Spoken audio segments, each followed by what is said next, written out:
दोस्तों, मैं हूं विजय कुमार पाल, एक लेखक।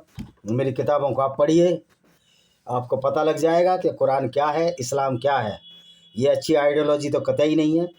ये आइडियोलॉजी तो एक इंसान को, अच्छे भले इंसान को राक्षस बनाती है।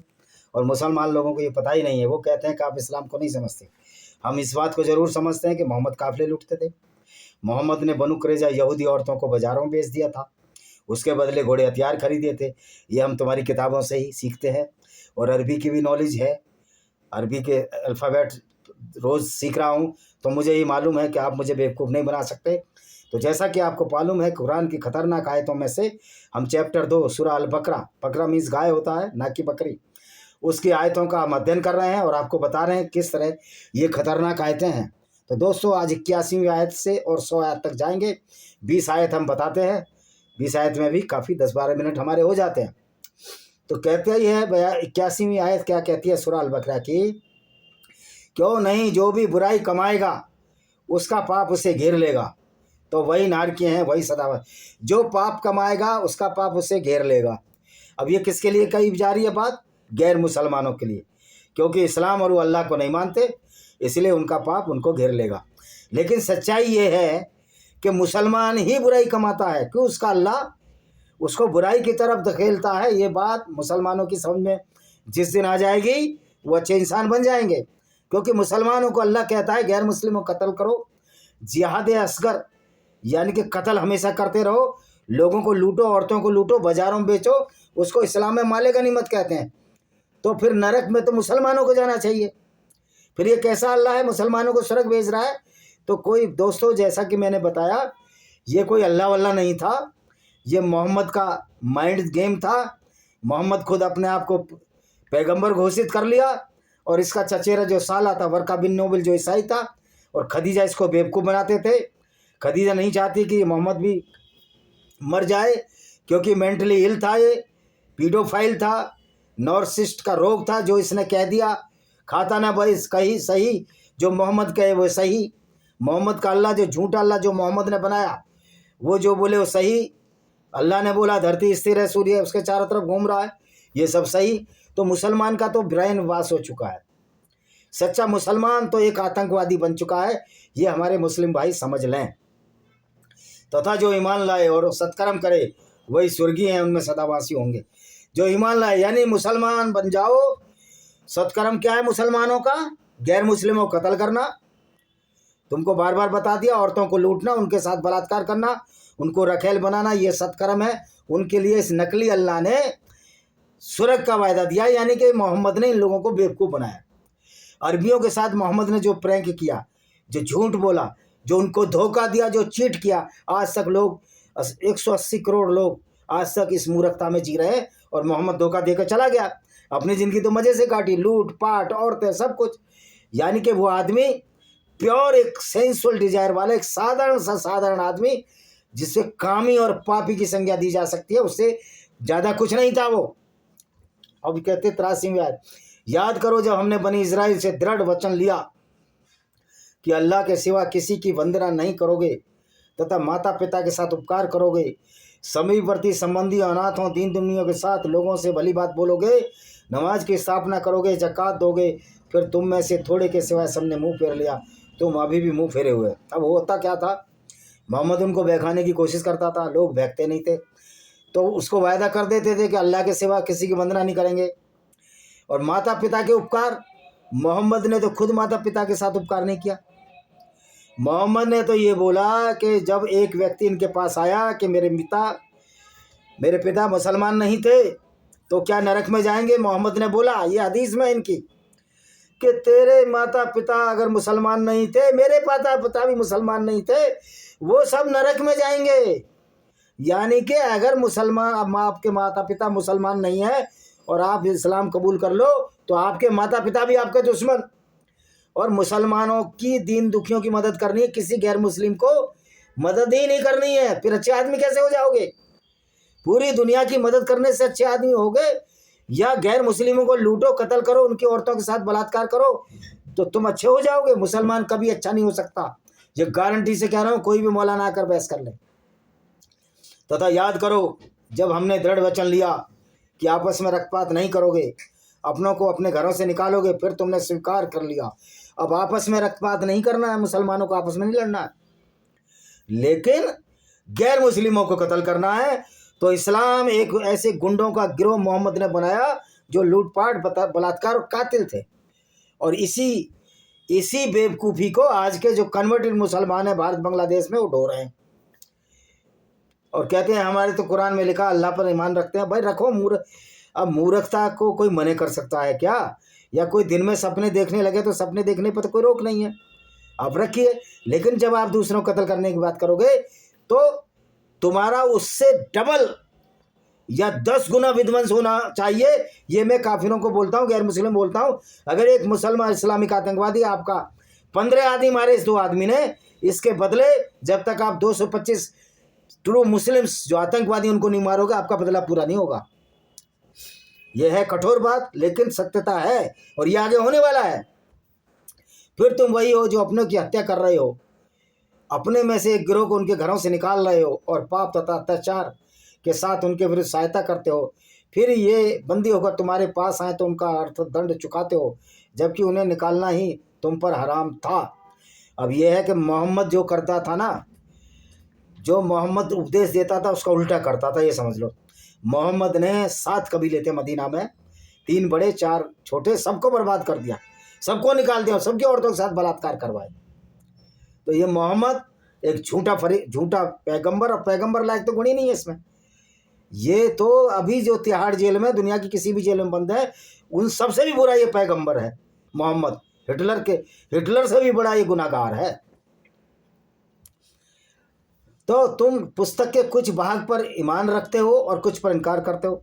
देखिए, ये किताब में जो ईमान रखता है मूर्ख है, उसको अकल ही नहीं है। गधा भी उससे ज़्यादा अकलमंद है। गधे को बेचारे को बोल देते हैं। गधे तो ये लोग हैं, गधे से भी गिरे बीते तो वो लोग हैं जो आतंकवादी बन रहे हैं कुरान को पढ़कर। और तुम कभी जीत नहीं सकते। 7 पुस्तकें तुम्हारी बर्बाद हो जाएंगी। अल्लाह और मोहम्मद के नाम से तुम पूरी दुनिया में इस्लाम नहीं फैला सकते। मुझे तो अब लग रहा है कि इस्लाम की गुंडागर्दी के खिलाफ कहीं पूरा विश्व जनमानस जिस तरह से खड़ा हो रहा है, बेचारे जो भोले मुसलमान हैं जो इस्लाम को ढंग से नहीं जानते, उनका भी जीवन दुरू हो जाएगा। मैं तो उन मुसलमानों को कहना चाहता हूँ, क्या आप ऐसे को अपना पैगंबर मानोगे, मसीहा मानोगे जो लुटेरा था? आप समझो बात को। उन्होंने ही आखिरत के बदले सांसारिक जीवन खरीद लिया। ये कह रहे हैं कि जो इस्लाम को नहीं मानते सांसारिक जीवन में मजे लेते हैं, अतः उनकी यातना मंद नहीं की जाएगी, यानी उनको कत्ल किया जाएगा नहीं। ओ भाई, मोहम्मद से बड़ा तो कोई संसारिक कामी, कोई कामातुर आदमी नहीं था।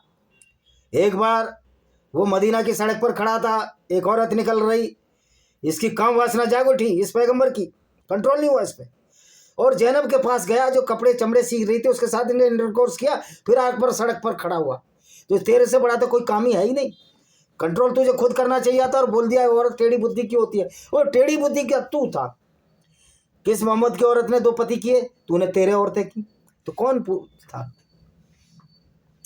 तो हमने मूसा को तौरात प्रदान की, उसके पश्चात निरंतर रसूल भेजे।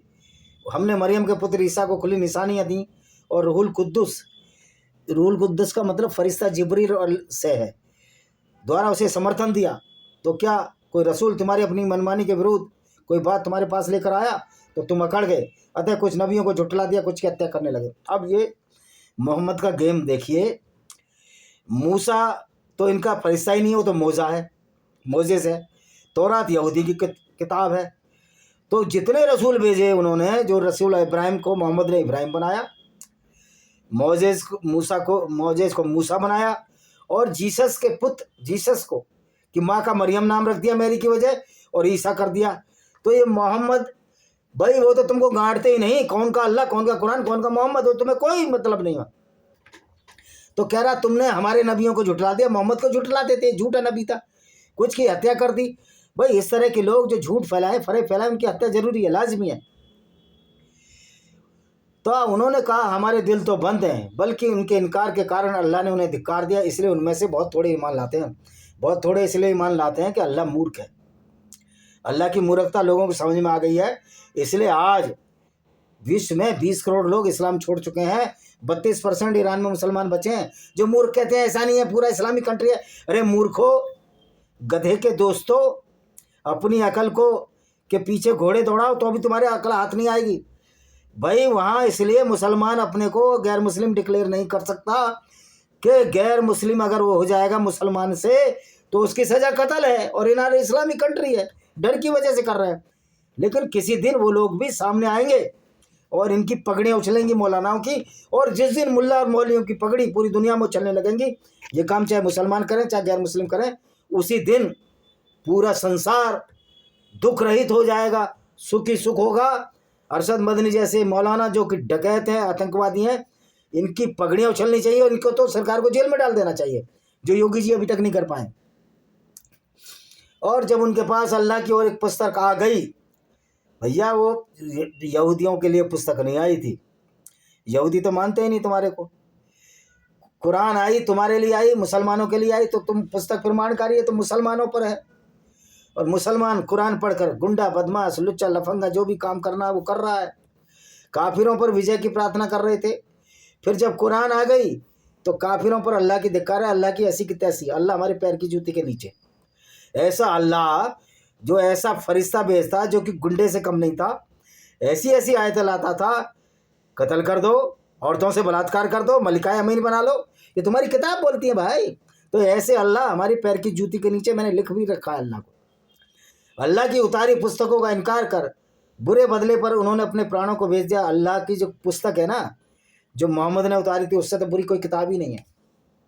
इस देश के कारण अल्लाह ने अपना प्रदान अपने जिस वक्त पर चाहे उतार दिया, लेकिन अल्लाह की औकात ही नहीं है जो हमें उसे मुसलमान बना सके। अगर गैर मुस्लिम एकजुट हो जाए, अल्लाह की तो जब भी औकात नहीं थी, लेकिन यहूदियों में से कुछ मूर्ख थे, मुसलमान बन रहे थे और यहूदियों को मोहम्मद साहब के मलकर काट रहे थे और अपनी बहन बेटियों के साथ बलात्कार कर रहे थे। तो ये होता है इस्लाम। आज जो कन्वर्टेड मुस्लिम हिंदुस्तान पाकिस्तान के हैं, ये हिंदुओं की बहन बेटियों के साथ अगर बलात्कार करते हैं तो क्या इनकी बहन बेटियां नहीं थी? क्या ये हिंदू नहीं थे? तो इस्लाम आदमी को मूर्ख बना देता है। मतलब ये कहिए कि सबसे नीच प्रवृत्ति का आदमी अगर कोई बनता है तो कुरान और इस्लाम को पढ़कर और उसको अपने दिल में उतार कर बनता है। और जब उनसे कहा जाता अल्लाह ने जो उतारा उस पर ईमान लाओ, तो कहते हैं हम तो उसी पर ईमान रखते हैं जो हम पर उतारा गया। बिल्कुल सही बात है। क्या कुरान पर ईमान लाकर एक गैर मुस्लिम बलात्कारी हो जाए, कातिल हो जाए, डकैत हो जाए, तुम चाहते हो कि अपराधी हो जाए? इसके सिवा जो कुछ है उसका इनकार करते हैं। बिल्कुल सही बात है, करना। कुरान तो इनकार करने वाली ये झूठ का पुलिंदा है, अपराध सास है, जबकि सत्य है उसका प्रमाण कोई सत्य नहीं है। कुरान झूठी है, पुराण भी झूठे हिंदुओं के। कुरान बिल्कुल झूठी है। मैंने पहले ही बताया कि 7 आसमान बनाए कुरान में, आसमान तो स्पेस है, तो कुरान से बड़ी कोई झूठी पुस्तक है ही नहीं। तथा मूसा तुम्हारे पास खुला निशानियाँ लेकर आए, फिर तुमने अत्याचार करते बछड़े को पूज्य बना दिया, कह रहे बछड़े की पूजा करने लगे। फिर दृढ़ वचन को याद करो जब तुम्हारे ऊपर तूर पर्वत को उठा लिया, पर्वत ही उठा लिया। अब इस फालतू की आयत है जो हमने दिया था। तो नबी आप कह दीजिए यही तुम्हारे लिए विशेष है, परलोक का घर सारे लोगों को छोड़कर काम ना करो मौत की, यदि तुम सत्यवादी हो। अब मोहम्मद ने फिर एक उल्लू की लकड़ी पकड़ाई मुसलमानों को कि ये दुनिया तो कुछ नहीं है, मरने के बाद दुनिया शुरू होती है। तो सारे मर जाओ ना यार, सबको जन्नत मिलेगी, 72 उरे मिलेगी। क्यों भारतीय मिलिट्री के हाथों मर रहे हो? खुद ही डूब मरो साले पाकिस्तानी जो सच्चे मुसलमान है, मुल्ला मौलवियों, जाओ समुद्र में डूब मरो, बंगाल की खाड़ी में डूब मरो। 72 उरे तुम्हारा इंतजार कर रहे हैं। यहाँ के अपनी एस करा रहे हो, पर यहाँ रह रहे हो तुम, जाओ वहाँ दूसरी ज़िंदगी जियो। ये तो नकली ज़िंदगी है। क्यों नकली ज़िंदगी मांगे? अल्लाह ने तुम्हें नकली ज़िंदगी में पैदा ही क्यों कर दिया यार? क्यों मकान बना रहे हो? जाओ डूब मरो सारे, कम से कम इस दुनिया का तो भला हो जाएगा। अगर इस्लाम के मानने वाला सच्चा मुस्लिम मर जाएगा, आत्महत्या कर लेगा, लेकिन मोहम्मद तो डरता था, आत्महत्या पाप है, तो फिर क्या प्रॉब्लम है? तुम आत्महत्या भी नहीं करोगे, दूसरों को मारोगे, तो भाई तुम जैसे लोगों की वजह से पूरी दुनिया में आतंकवाद फैला हुआ है। तो तुम तो राक्षसी प्रवृत्ति के लोग हो और कुरान पढ़कर तुम राक्षस बनते हो। कुरान जो है वही किताब है जो 85 लोग पढ़कर खुश हो सकते हैं, अच्छे लोग नहीं खुश होंगे इससे, और वे कदापि उसकी कामना नहीं करेंगे। उनके करतूतों के कारण अल्लाह अत्याचारी से अधिक चूस है। अल्लाह की ऐसी की तैसी, अल्लाह कोई है ही नहीं सोचता।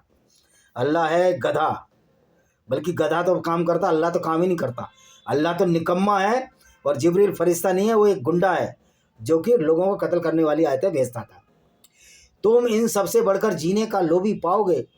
और मुशरिकों यानी मूर्ति पूजकों इनमें से प्रत्येक व्यक्ति चाहता है उसे 1,000 वर्ष की आयु मिल जाए, हालांकि लंबी आयु भी उसे यातना से नहीं बचा सकती। और मैं कह रहा हूँ यार, यातना हम भुगत लेंगे। तुम्हारे अल्लाह पे, तुम्हारे मोहम्मद पे विश्वास नहीं है, ना उनकी कोई ताकत है यातना दें। तुम जल्दी मरो यार, 72 ऊना मिलेंगी तुमको। यहाँ काहे की दुनिया में फसाद फैलाने आगे तुम यार? तुम्हें तो जीने का हक ही नहीं होना चाहिए क्या? लुटेरे बलात्कारियों को, दूसरे की औरत को मलिका अमीन बनाकर रखेल बनाने वालों को जीने का अधिकार होना चाहिए? मैं पूछना चाहता हूँ सारी दुनिया के लोगों से।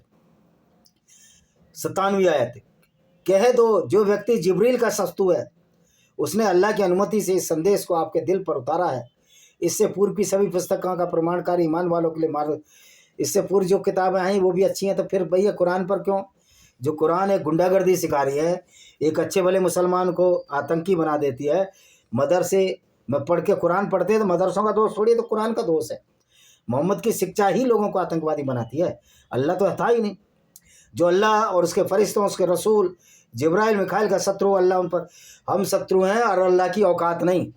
अल्लाह हमारे पैर की जूती के नीचे, हम बार बार कह रहे हैं अल्लाह एक, अल्लाह और जिब्रील फरिश्ता और मोहम्मद तीनों गुंडागर्दी के पर्याय हैं लोगों की नज़रों में। तुम करते रहो सर तन से जुदा किनारे, हम प्रूव कर देंगे कि मोहम्मद से बड़ा कोई क्रिमिनल था नहीं इस दुनिया में। हे नबी, हमने आप पर खुली आयतें उतारी हैं, और इनकार वही करेंगे जो कुकर्मी है। जो आयतों को मानता है वो सबसे बड़ा कुकर्मी है। वही बलात्कारी हो सकता है, वो आतंकवादी हो सकता है, वही औरतों को बाजार में बेच सकता है जैसे तुम्हारा मोहम्मद बेचता था। तो मुसलमानों, इस बात को समझो कि सबसे बड़े कुकर्मी तुम ही हो, क्योंकि तुम इस्लाम का पालन करते हो। क्या ऐसा नहीं है जब उन्होंने कोई वचन दिया तो उनमें से एक गिरोह को उससे भंग कर दिया? बल्कि बहुत और ऐसे हैं जो ईमान नहीं रखते। अरे कोई भी ईमान नहीं रखता, मुसलमान भी नहीं ईमान रख सकता। वो कोई मूर्ख ही होगा, कोई नंबर 1 का स्टूपिड चूतिया होगा जो इस बात पर ईमान लगेगा कि धरती स्थिर है और सूर्य उसके चारों तरफ घूमता है। ऐसे मूर्खों की फौज कुरान के मानने वालों में मिल सकती है, बाकी किसी में नहीं मिल सकती। इसी के साथ मैं अपना वीडियो को विराम देता हूँ। वंदे मातरम, जय हिंद। आपका वंदे मातरम, आपका दिन शुभ हो। और ये किताब जरूर पढ़िए, ब्लैक डॉट्स ऑफ टेररिज्म। किस तरह से इस्लाम एक आतंकवादी कथा है, दंत कथा है, जो मोहम्मद ने अपनी मर्जी से, अपने हिसाब के लिए, लूटपाट के लिए, अपनी काम वासना की पूर्ति के लिए, अपनी काम लिप्सा की पूर्ति के लिए लिखी थी। और अपनी पूरी ज़िंदगी वो लूटपाट करता रहा, पैसे बनाता रहा, लोगों को बेवकूफ़ बनाता रहा कि ज़िंदगी कुछ नहीं है, असली अगली ज़िंदगी है। तो फिर क्यों लूटा उसने? बाग बगीचे, बागे फतक क्यों लूटा उसने? इस बात का जवाब कोई मौलाना दे सकता है? किसी की औकात नहीं। झूठ जरूर बोल सकते हैं ये, इसलिए इनसे डायरेक्ट मैं डिबेट ही नहीं करता। डिबेट करेंगे हार जाएंगे। ये तो झूठी झूठी बातें बनाने लगते हैं। अरबी नहीं जानते, अरे अरबी कैसे नहीं जानते? मोहम्मद ने कत्ल किए, अरबी में उसको किताल कहते हैं, कैसे नहीं जानते हम? इसी के साथ हम इस वीडियो को विराम देते हैं। वंदे मातरम, जय हिंद। आपका दिन शुभ हो।